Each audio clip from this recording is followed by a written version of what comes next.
ఓం శ్రీ గురుభ్యో నమః. హరి ఓం. ఓం గం గణపతయే నమః. ఓం ఓం హ్రీం క్లీం శ్రీం శివాయ పరబ్రహ్మణే నమః. యొక్క శనివారం నాడు ఆచరించవలసినటువంటి విధి విధానములు నియమములు ఏమి అనగా, పాదరక్షములు ధరించకుండా ఉండడం, శనేశ్వర గ్రహప్రీతిగా నల్ల వస్త్ర ధారణలు చేస్తూ ఉండడం, శనీశ్వర స్వామి వారికి నువ్వుల నూనెని సమర్పించడం, బెల్లము ముక్కమును సమర్పించడం, అలాగే నల్ల వస్త్రమును సమర్పించడం, నల్ల నువ్వులను సమర్పించడం, శనీశ్వర స్వామి వారి ఎదుట దీపారాధన వెలిగించడం, నవగ్రహములకు ప్రదక్షిణ చేయటం, పరమేశ్వర సందర్శనము చేయటం, అలాగే వెంకటేశ్వర స్వామిని ఆరాధన చేయటం, అలాగే ఈ యొక్క శనివారము నాడు ఆచరింపదగినటువంటి పనులు ఏమిటి అనగా,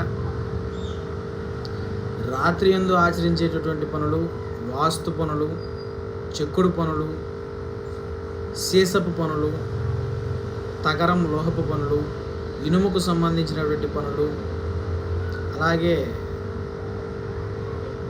శనిదోష పూజ కార్యక్రమాదులకు శుభము. ఈ యొక్క శనివారం నాడు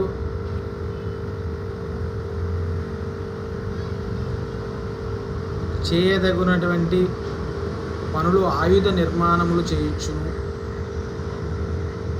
ఈ యొక్క శనివారం నాడు ఎట్లా ఉంటుంది అంటే కనుక, మందవాసనం అనగా చిన్నగా రేపు చేద్దాంలే, తర్వాత చూద్దాంలే, అసత్యాలు ఆడేటటువంటి వారు, మోసాన్ని చేసేటటువంటి వారు, దుష్ట సంభాషణలు కలిగించేటటువంటి వారు, ఇటువంటివన్నీ కూడా అసత్య వాదనలు అనేటువంటివి జరుగుతుంటాయి. అందుకని చెప్పి శనివారం నాడు అనేటటువంటిది కొద్దిగా ఆలోచించి ముందుకు నడవవలసినదిగా చెప్పటం అయినది.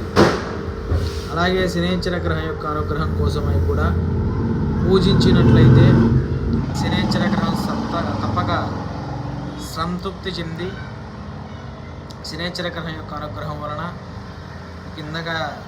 ఇంతకుముందు వీడియోలో చెప్పినట్లుగా అనేక రకాలైనటువంటి శుభ ఫలితాలని కూడా కలుగజేయనటువంటి వాడు శనీశ్వర భగవానుడు మాత్రమే. ఓం శ్రీమాత్రే నమః. ఈ వీడియో షేర్ చేయండి, లైక్ చేయండి, సబ్స్క్రైబ్ చేయండి. మరిన్ని వీడియోలు చేసేందుకు ప్రోత్సహించండి.